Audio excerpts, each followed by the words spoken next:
welcome to another episode of Proactive Parenting, a show where I offer judgment-free advice on how to raise value-driven kids in a way that's right for your family using the most current scientific research out there. I'm your host, Dr. Deanna Marie Mason. I'm a certified nurse practitioner, published author, and expert in child development. I'm also the mom of two gorgeous teens, so I know firsthand how much pressure and misinformation is out there. That's why I'm here. So grab yourself a cup of tea or coffee and settle in. And let's let down our guard, because this is a safe space to ask questions, get real, honest answers about how to raise kids in a way that works for you. In today's episode, I want to talk about aggression in small children and how that can lead to negative behaviors in older children if left unchecked. Now, it seems that everyone is focused on bullying amongst children and teens. But to really understand these behaviors, we have to look at how children grow and develop aggressive behaviors that later show up as bullying. The research is clear. Aggressiveness is a behavior that can arise in any child due to their temperament or character. But the key to stopping the aggression is to address it early in a child's life and to teach them healthier behaviors. So let's talk today about how to spot aggression or hurtful behaviors in small children so it can be addressed early and permanently.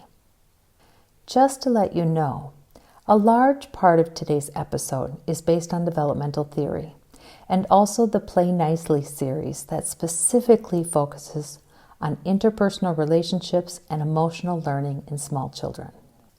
A frequent question I get in my practice is, what do I do when I see my child hurt another child? And this question is commonly asked with a bit of embarrassment and hesitancy because no one wants to see their little one hurt someone else. So let me share some hopeful information with you.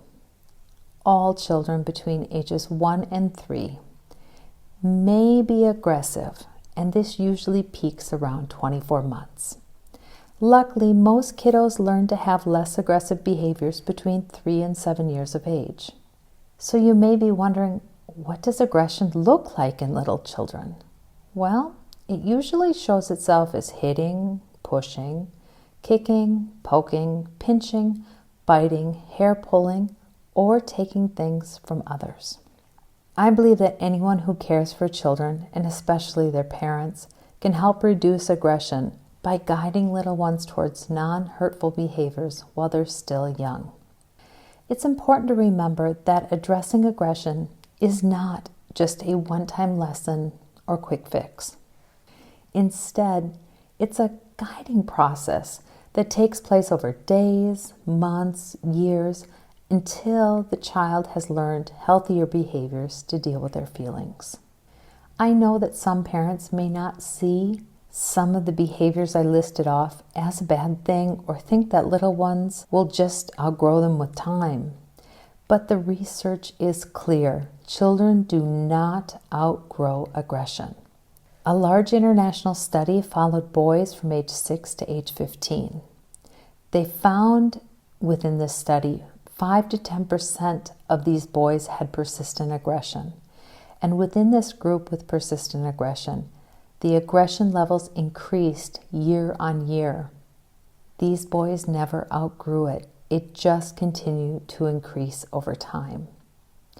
The research also reveals that the most violent adults have had a long history of hurtful behaviors, many of them starting when they were very young. This happens because hurtful behaviors can become a stable characteristic by 3 years of age if not addressed. Children who don't learn to manage aggression between the ages of 3 and 7 are much more likely to be violent as they grow older. This is why it's so important that we address hurtful behaviors in our little ones as soon as we see them. We can't make excuses for them like, oh, he's just tired today. We can't ignore them and hope that our kiddo will outgrow them. And we definitely can't encourage them by making jokes about it or giving high fives. Instead, we need to think about our child's needs and our family's needs. Is our child sleep deprived, poorly nourished, has a learning or physical disability? Do they have a speech impediment? All of these things and many others can influence hurtful behaviors.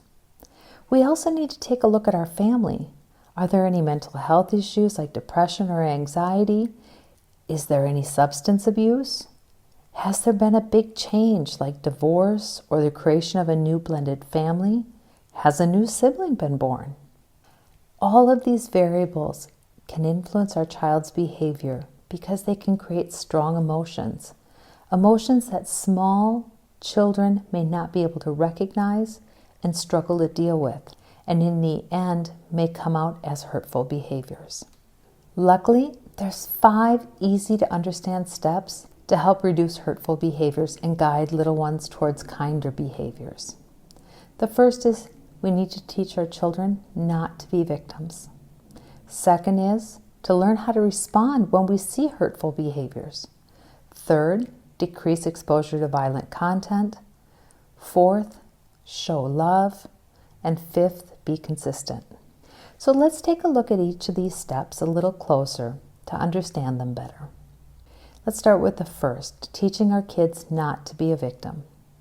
It's so important from a very young age that we empower our children to look other hurtful children in the eye and say firmly, "No, that hurts. Don't hit me."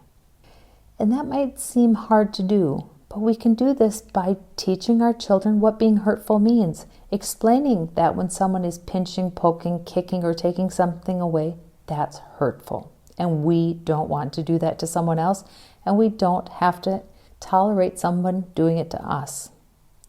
Another thing we need to do is teach about what to do when someone is hurtful. First thing is say those words. "No, that hurts. Don't hit me." Make a clear statement. And if the other child stops, then your child can continue to play with them. However, if the other child does not stop, we need to teach our little ones to continue looking at them and back away. That's not giving in or running away. We need to explain that you're showing that when somebody hurts you, you don't want to play with them. So we never want to have our children learn that even if somebody hurts them, they have to continue playing. We need to empower them to know that they can remove themselves from the situation so they don't continue to be harmed. We also need to be a role model by giving children examples of how to use words to resolve problems. So anytime we see children hitting, pinching, kicking, or taking things away, we want to stop the behavior, but then give them new ways to express what they're thinking or feeling in a way that is non-hurtful. The second step is to learn to respond to hurtful behaviors. If we see a child being hurtful to another child, we must respond. Unfortunately, there's not one ideal manner to use because there are some methods that work better with some kids than others. Just remember to adjust the response based on the age of the child and the circumstances. But there are some good options to start. One is set the rule. Simply by saying, one of our most important rules is not to hurt others with our hands or words. Set the rule so the children understand clearly what the expectation is. You can also redirect. "Johnny, your hands are for drawing, not for hitting." So giving the child a cue that they're not using their body correctly. Another option is to get children to think of others, such as, "Susie, how would you like it if someone came over and took your toy when you were playing with it? You wouldn't like it, would you?" Even though little children don't have abstract thought, just having them get in their own bodies and think, "Gosh, I wouldn't like that to be done to me," that's a pretty concrete feeling that they can relate to, even at very young ages. Of course, we always want to praise them when they're behaving well. When we see children sharing, saying, "You're doing such a good job sharing your toys today," or "You really did a good job helping pick up toys and not fighting with anybody about who got to put the basket away. Now, if it's an older child, you can teach them why hurtful behaviors are wrong and set an expectation, such as, I expect you to use your words instead of your fists next time. The key to changing inappropriate behavior is to respond every time by choosing a response that works for the child and the situation. The third step is to decrease exposure to violence. This includes TV, movies, and video games. The research is clear that children who watch violent content have more hurtful behaviors, are less caring, have unrealistic expectation of what happens with hurtful behaviors because movies and videos show victims in an unrealistic way and they show a consequence-free environment. So if kids are watching or seeing a lot of hurtful behavior on TV or in video games, it can be very hard to teach them not to be hurtful. This happens because little ones don't know the difference between real and pretend. And it's important to remind our children that in real life, people get hurt. So to help our little ones see less violent content, it's important to set limits on the amount of screen time they have and monitor what they're watching. It's also a good idea to keep screens out of the bedroom because you won't be able to monitor what is being watched. But it also has other benefits, like having your child spending more time with the family, better grades, and preventing sleep problems. Overall, it's always better that our kiddos have less screen time. The fourth step is to show love. Whenever we can, we should express love to our children. It's best if we can carve out 10, 15, maybe even 30 minutes each day to individually spend time with our kiddos. That time is great to hug and hold them, read, talk, sing songs, tell stories, or just be silly. Playing inside and out is a great way to get some physical movement and burn off energy, and that can help reduce hurtful behaviors because it kind of wears our kiddos out. But know that even when we give our child lots of love, they're still going to misbehave sometimes. Just remember, the behavior is bad, not the child. Try to reinforce love every day because a child who feels love is less likely to act out. And the final step is being consistent. It is so important that we are consistent with rules or our children quickly learn not to listen. To help us be consistent, it's important to remember the difference between preferences and rules. A preference could be, I don't want to see you biting your nails. A rule is no hitting. As parents, we can ignore preferences or not. So when we see our child biting their nails, we can choose to intervene or not, depending on the situation. However, we have to respond every time a rule is broken. So if we see our child hitting, we have to step in and correct them. This difference between preferences and rules can help us answer an important question. Am I able and willing to follow through with what I'm about to say? If we don't mean what we're going to say and are just threatening our child, then we should not say it, because our kiddos learn very quickly that we don't mean what we say or follow through, which means that they won't listen to us. So putting all this information together, what do we need to do to get started? First, get everyone to agree on the rules and apply them. Our kids can't learn if we don't enforce the rule. Parents should talk about the rules privately so the kiddos get the same rule from both parents. Second, don't scold the other parent for how they parent in front of the kids. Talk in private and always keep a unified front for the children. Third, remember that this isn't easy and perfection is impossible, but we are aiming for progress. And fourth, We will see improved behaviors in our little ones more quickly if our kiddos know that no one will allow them to be hurtful. Most children will respond well and quickly to these approaches. However, there are some situations that call for professional help.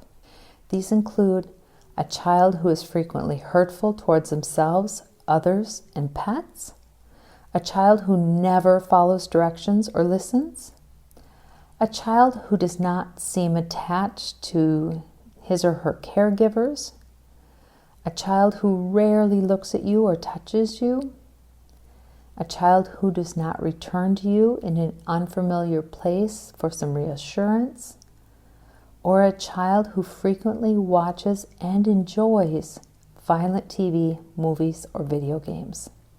If you know of any child who fits one or more of these descriptions, they should be seen by a professional for help, because the earlier interventions are started, the better the outcomes. So really, if we want to address concerns of violence and bullying in our communities, it's vital that we begin to see and correct hurtful behaviors when they start in early childhood. Research has clearly described that hurtful behaviors in small children isn't something that just disappears as they grow. It is actually something they have to unlearn and replace with caring behaviors. Anyone who has or works with small children should be aware of hurtful behaviors and the strategies to guide little ones towards more caring behaviors. Because it's only by investing our time while our little ones are young and moldable will we be able to change the trajectory of a violent world. Everything is in our hands, and it gives me so much hope that we have the power to make the world a kinder place. Well, that was a big topic for today. If you have any questions or comments about hurtful behaviors in young children, please don't hesitate to drop me an email. Just to let you know, I have a new email address. It is deanna@proactiveparenting.com. I also encourage you to find out more about me and what I do at my website, proactiveparenting.com. You can check me out on Facebook, Twitter, and Instagram by searching for my name, Deanna Marie Mason, and find a community of parents just like you. Of course, if you're interested in buying any of my books or my online courses, you can do so on my website. And again, that's proactiveparenting.com. Thank you so much for listening. If you enjoyed this episode, please leave a review and share it with your friends. That's all from me. I'm Dr. Deanna Marie Mason, signing off. I hope to see you in the next episode. Until then, take care and be well.